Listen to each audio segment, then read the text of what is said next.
Hello, fellow employees. For those of you who have already watched the retirement PowerPoint that I had done and put on the website, welcome back. It's Kristen again. This is Kristen Gebhardt.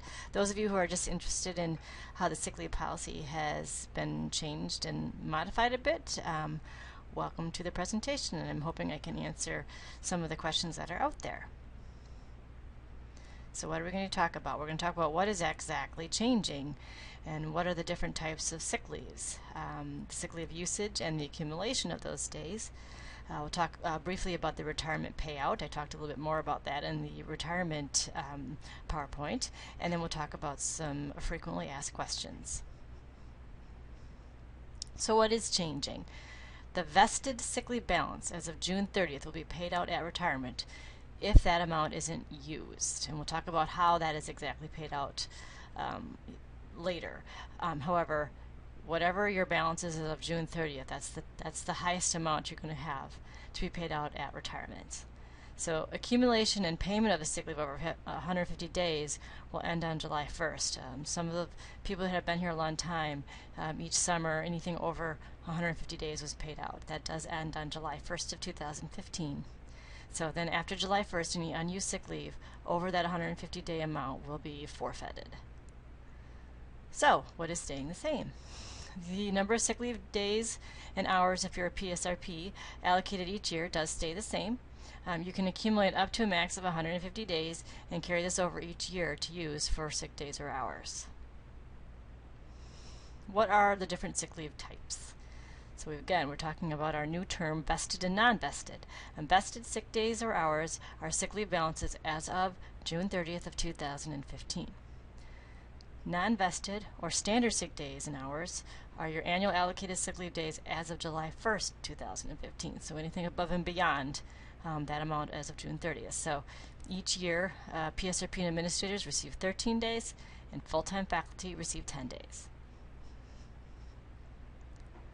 So list the usage of vested sick leave. We don't want to make it too easy. You want to make sure that you actually know that you are dipping into that amount. So we're talking about that right now. But the using of that sick leave, you need to request something to Human Resources. And like I said, we're still trying to figure out that process to say that you'd like to use those.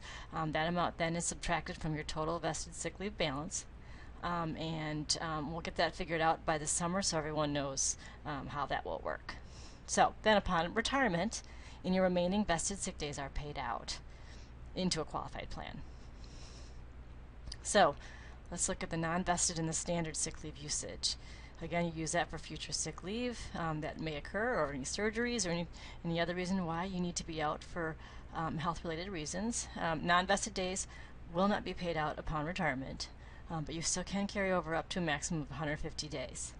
So some employees may have a combination of both, the vested and the non-vested, especially obviously if you don't have the max of 150 days by June 30th. So here's some examples coming up. So number one, so let's say Bart, who is a PSRP, has 15 vested sick days as of June 30th of 2015. And on July 1st, he receives his annual allocation of those 13 non-vested sick days. During the year, he uses 17 sick days, so maybe he had a surgery or he was sick for an extended period of time.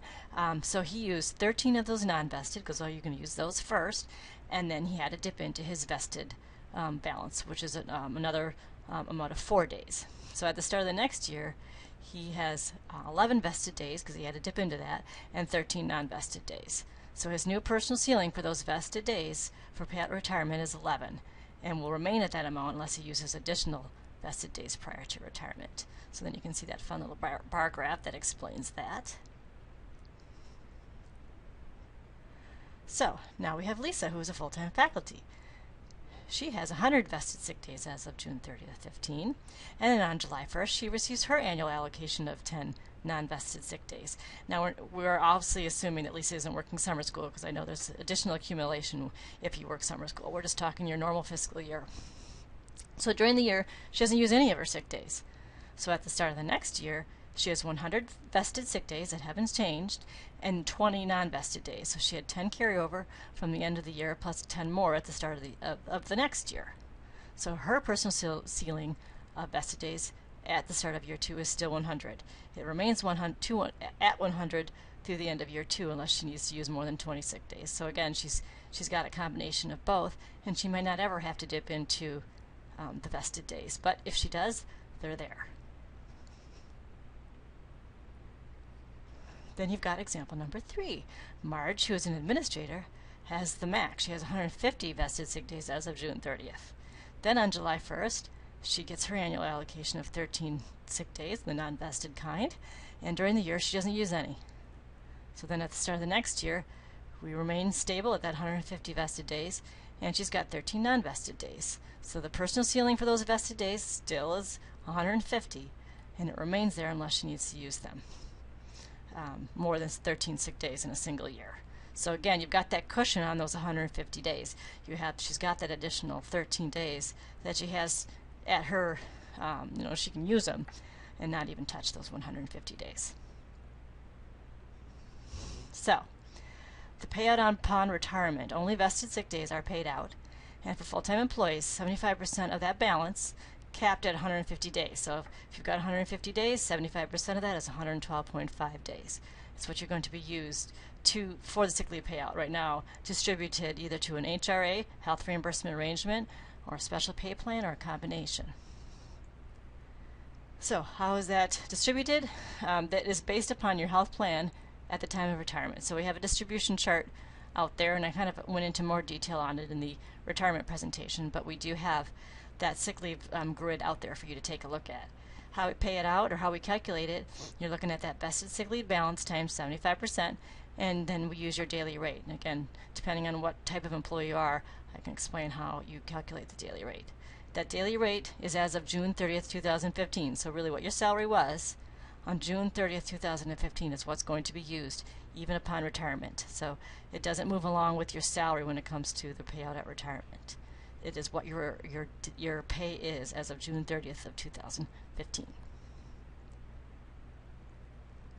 So, a lot of questions have come up, and part-time faculty ask, well, what about part-time faculty? We have something too, and yes, you do. And we have not touched that benefit. Part-time faculty who are eligible for WRS retirement and meet the 20 seniority credits threshold that have worked at the college at least 20, well, actually it's 20 semesters of seniority. There's that threshold. 75% of the sick leave balance, capped at 100 hours, is paid out in a lump sum. So it's a completely separate benefit from the full-time benefit. It is not tied to health insurance or anything like that, because that isn't a benefit that's offered to part-time faculty. So there is a lump sum payout. They can accumulate sick time up to 100 hours, and 75% of that at their rate of pay is paid out in a lump sum at retirement. So, some frequently asked questions. Are vested days only for retirement, or can I use them if I get sick? Well, yes, vested days can be used for sick leave. However, they will be subtracted from your total sick leave balance, the vested sick leave balance that is distributed upon retirement. But please remember, this is a sick leave plan, so if you need them, they're there, and you should be able to use them. What is the rate of pay used for the payout? Like I said in an earlier slide, it's your daily rate as of June 30th of 2015. If my annual number of contract days for faculty and or administrators changes, what is the impact on the payout? That is a really good question that we've had several times, but there is no impact because the daily rate for payout is based on your pay rate as of June 30th. It doesn't really matter what we do in the future. It's based on that pay rate as of June 30th, your daily rate. How many sick leave days can I carry over from one year to the next? Well, only vested sick leave carries over. So July 1st, 2015, a full-time instructor receives their annual allotment of 10 days of sick leave. Their new balance is 150 vested plus 10 non-vested. The instructor uses 5 of those sick days during the year.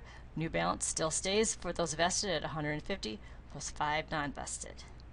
Then July 1st, 2016 rolls around, you get your new annual allotment of 10 days. So you're back at that 10-day balance for that year. So you always, like I said before, you always have that cushion between the vested and non-vested by using those annual allotment that you get each year.